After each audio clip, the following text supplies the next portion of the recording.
반갑습니다. 송주준입니다. 참으로 대한민국이 조국과 정경심 때문에 정말 몇 년 동안 혼란스러웠습니다. 저는 아직도 믿기지가 않습니다. 그래도 대한민국에서 법무부 장관까지 했던 사람이 조국 아닙니까? 법무부 장관뿐만이었습니까? 서울대 법대 교수였습니다. 아무리 자기들이 발버둥 친다라고 할지라도 진실을 감출 수는 없습니다. 정경심도 그랬고 조민도 그랬고 오늘 제가 말씀을 드릴 조국과 조국의 아들 또한 마찬가지입니다. 자, 최강욱 대표에 대한 조국 아들 허위 인턴과 관련된 재판이 열렸었습니다. 검찰 보복이라고 생각하십니까? 이렇게 기자가 질문을 하는데 그냥 답변을 안 하고 지나가네요. 불과 몇 개월 전까지만 하더라도 저런 식의 기소에 대해 가지고 검찰의 정치행위다, 윤석열 검찰총장의 뭐다, 오히려 재판을 받아야 되는 건 그쪽이다 당당하게 얘기를 하시더니 어떻게 된 것인지 전날은 또 조용하셨습니다. 자기가 직감한 거 아닐까요? 자기 운명이 어떻게 될지를 지은 죄가 있다라는 걸 누구보다도 잘 아실 테니까 자기 운명을 직감을 하셨나 봅니다. 자, 그리고 그 예상대로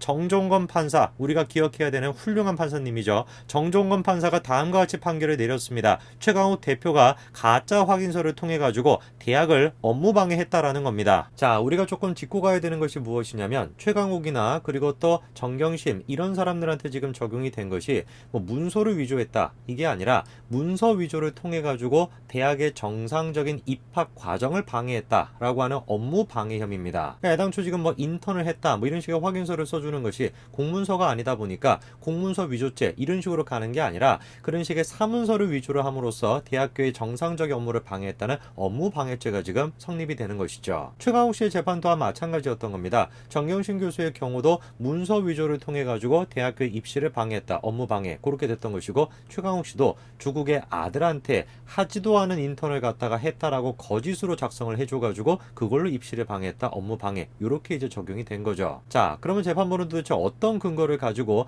최강욱 씨가 하지도 않은 인턴을 했다라고 작성해 준 거라고 본 걸까요? 자, 일단 논란이 된 것이 이겁니다. 인턴 확인서의 내용을 보게 되면은 조 전 장관의 아들은 2017년 1월부터 10월 매주 2회씩 16시간 인턴을 했다라는 건데요. 그 인턴 확인서를 통해 가지고 2018년도 연세대, 고려대 정치외교학과와 대학원에 제출해 가지고 최종 합격을 했었습니다. 그런데 그 시간에 대해 가지고 최강욱 측에서는 9개월 동안 누적된 총 시간이다 라고 주장을 했었는데 그러면 좀 말이 안 된다라는 것이죠. 9개월간 누적된 합계라고 한다면 한 번 가가지고 평균 12분 정도밖에 안 한 꼴이 되는 거예요. 세상 천지에 인턴을 하러 가가지고 일주일에 한 2번씩 간다라고 해도 한 번 가가지고 12분 이 정도밖에 안 하는 게 어떻게 인턴이 될 수가 있겠습니까? 올라가가지고 계단 조금 오르다가 저 같은 사람 특히 오래 걸릴 거 아니에요. 계단 올라가는데 올라가가지고 인사 한번 드리고 다시 내려오면 12분 뚝딱 끝나버리는 것인데 그거 어떻게 우리가 인턴했다라고 보겠습니까? 저 시간 자체가 일단 말이 안 되다 보니까 재판부 입장에서도 인턴을 지금 똑바로 했다라고 보기가 어려웠던 것이죠. 그리고 가장 결정적으로 문제가 됐던 것이 뭐냐? 바로 문자입니다. 최강욱이 정경심한테 이렇게 문자를 보낸 거예요.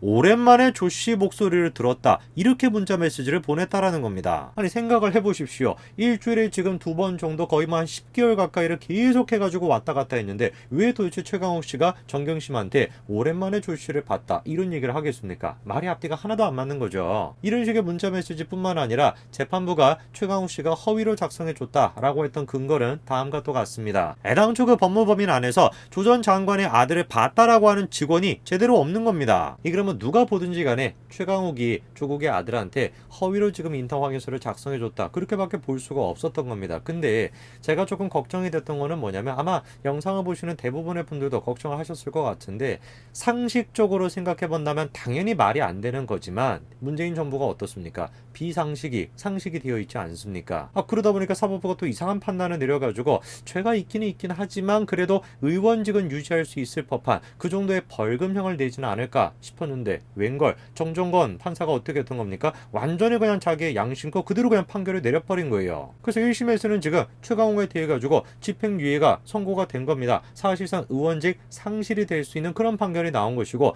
이게 만약에 확정이 되게 된다면 당연히 최강욱 씨는 의원직을 상실하게 되죠. 자, 그래서 우리가 가져야 되는 관심은 뭐냐면 과연 최강욱 씨의 이후의 재판이 어떻게 될까? 그게 이제 우리가 관심이 좀 생기는 것인데 문제거리가 한 가지가 더 있습니다. 최강욱 씨와 관련된 재판이 이게 다가 아니에요. 일단 최강욱 씨가 선거 기간 동안에 뭐라고 강력하게 주장을 했었습니까? 나는 조 전 장관의 그 인턴십 확인서에 대해 가지고 잘못이 없다. 나는 허위로 작성해 준 게 없다. 그런 식으로 주장했었습니다. 그런데 이번 1심 판결에서는 그게 그게 지금 허위다라고 지금 판결이 나와버린 거 아니에요? 그럼 이게 그대로 어떻게 이어지게 되는 거겠습니까? 선거법 위반이 되는 거죠. 허위 사실을 지금 공표한 것으로 선거법 위반이 될 수가 있는 겁니다. 그뿐만이 아니죠. 최강욱 하면 또 딱 떠오르는 게 뭡니까? 검언유착, 그게 떠오르지 않습니까? 그 당시에 뭐 SNS를 통해 가지고 뭐 이동재 전 기자가 그 다음에 이제 뭐 이철 대표한테 뭐 어떤 식으로 얘기했다 막 그거를 자기 SNS 막 공유해 가지고 검언유착 막 난리를 치지 않았습니까? 그런데 그 결과 어떻게 됐습니까? 사실상 검언유착이라고 하는 것은 사실이 아닌 것으로 드러났고, 오히려 이동재 기자 측에서 최강욱을 갖다가 명예훼손이다라고 고소하고 손해배상까지 청구한 상태입니다. 이번에 최강욱 씨가 조국 아들에 대해 가지고 했던 이 혐의에 대해서는 집행유예가 나왔습니다. 그러면은 다른 사건에 대해 가지고 이 이동재 기자가 지금 고소를 했던 명예훼손, 그것까지도 만약에 유죄가 나오게 된다면은 최강욱 어떻게 될까요? 구속되는 겁니다. 의원직은커녕 구속이 지금 돼야 되는 그런 상황에 놓여 있는 것이죠. 여러분 생각을 해보십시오. 이런 식의 최강욱 씨의 행동을 과연 최강욱 혼자의 잘못이다라고 얘기할 수 있을까요? 저는 그렇게 생각하지 않습니다. 최강욱이 혼자 그냥 막 날뛰어가지고 막 조국한테 막 달려가가지고 이게 해줄게요 그렇게 얘기했을 리가 없죠. 오히려 조국 측에서 먼저 접근했을 가능성이 높지 않겠습니까? 검찰 또한 마찬가지로 그렇게 생각하고 있습니다. 자, 우선 일단 최강욱과 조국은 서울대 법대 선후배 관계이고요. 최강욱이 청와대에 들어가가지고 조국과 1년 정도 일하기도 했었죠. 그리고 여러 가지 정황을 고려해 봤을 때 검찰은 지금 어떻게 보고 있습니까? 조국이 청맥 변호사로 있던 최강욱에게 인턴 활동 확인서 작성을 부탁했다라고 지금 보고 있습니다. 그러다 보니까 조국 또한 마찬가지로 마음이 지금 편할 수가 없는 겁니다. 자기랑 지금 연관이 되어 있다라고 여겨지는 최강욱이 사실상 지금 유죄 판결이 나와버렸잖아요. 그러면 자기 또한 마찬가지로 유죄가 나올 가능성이 높은 것이고, 자기 아들 또한 마찬가지로 이게 지금 업무 방해인데 어떻게 입학이 정상적으로 이게 인정이 될 수가 있겠어요? 당연히 입학이 취소가 되겠죠. 그래서 이번에 최강욱에 대한 판결은 그냥 단순하게 최강욱으로 끝나는 것이 아니라 조국과 조국의 아들, 그리고 정경심과 정경심의 딸, 이 다 지금 일가족 모두가 다 연결이 되어 있는 아주 중요한 판결이었던 겁니다. 그리고 더 문제가 되는 것이 있는데요. 이게 굉장히 또 재미난 부분입니다. 최강욱 같은 경우는 지금 허위 인턴 확인서를 작성해줬다. 그게 이제 문제가 돼가지고 이번에 이제 유죄 판결이 나온 거 아닙니까? 근데 조국 같은 경우는 최강욱보다 훨씬 더 심한 판결이 나올 가능성이 높아요. 왜 그러냐면, 자 보십시오. 최강욱이 지금 작성해줬다라고 하는 인턴 확인서는 2017년 1월부터 10월까지 16시간이었습니다. 그런데 어떻게 된 것인지 조국 측이 가지고 있었던 2018년 8월 7일 그 인턴 확인서에는 2017년 1월부터 2018년 2월까지 총 368시간으로 기록이 되어 있는 거예요. 자, 뭔가 조금 이상하지 않습니까? 최강욱이 지금 작성을 해줬다라고 하는 허위 인턴 확인서, 그거 같은 경우는 기간이 지금 어때요? 2017년 1월부터 시작해가지고 2017년 10월까지 총 18시간이었습니다. 그런데 막상 조국 측에서 가지고 있던 인턴 확인서는